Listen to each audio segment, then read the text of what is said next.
জানুয়ারি 2024 ইংরেজি শুক্রবার ৭৫তম প্রজাতন্ত্র দিবসটি যথাবিহিতভাবে পালিত হয় ধলাজেলা সদরে।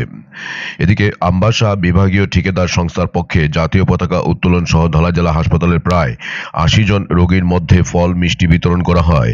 পাশাপাশি আমবাসার ডলুবাড়ি কুলাই এলাকায় থাকা প্রায় ২৫ জন ভবঘুরেকে এদিন খাবার তুলে দেন অ্যাসোসিয়েশনের কর্মকর্তারা। Bureau report, AGT live 24/7। আমরা আমবাসা ডিভিশনাল কন্ট্রাক্টর অ্যাসোসিয়েশনের পক্ষ থেকে আজ ২৬শে জানুয়ারি প্রজাতন্ত্র দিবস ৭৫তম এই স্বাধীনতা দিবসে আমরা জেলা হসপিটালে আমাদের মধ্যে উপস্থিত আছেন MS স্যার বিধান দাস মহোদয়। তো আমরা বিধান ভৌমিক MS স্যার আছেন আমাদের মধ্যে।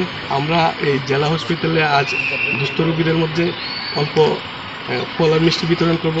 আমরা ২৩শে জানুয়ারিতেও আমরা আমবাসা মহকুমা হসপিটালে এই কর্মসূচি রেখেছিলাম। তো আমরা স্যারকে নিয়ে এখন ভিতরে গিয়ে রোগীদের মধ্যে একটু ফল মিষ্টি বিতরণ করব। ধন্যবাদ।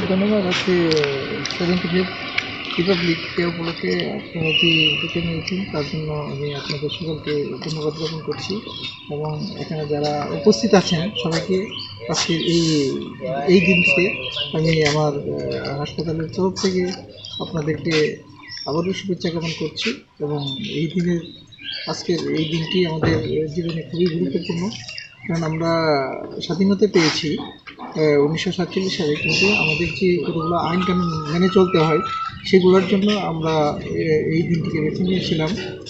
সংবিধান, ভারতের সংবিধান রচনা যারা করেছেন তাদের মাধ্যমে, এবং আমরা শত কাজের ফাঁকেও আমরা আমাদের যে কতগুলো ডিউটি আছে, আমাদের যে কর্তব্য আছে সেগুলো আমরা পালন করবো আইন কানুন সমস্ত শুনে। তাই হলো আমাদের ধন্যবাদ।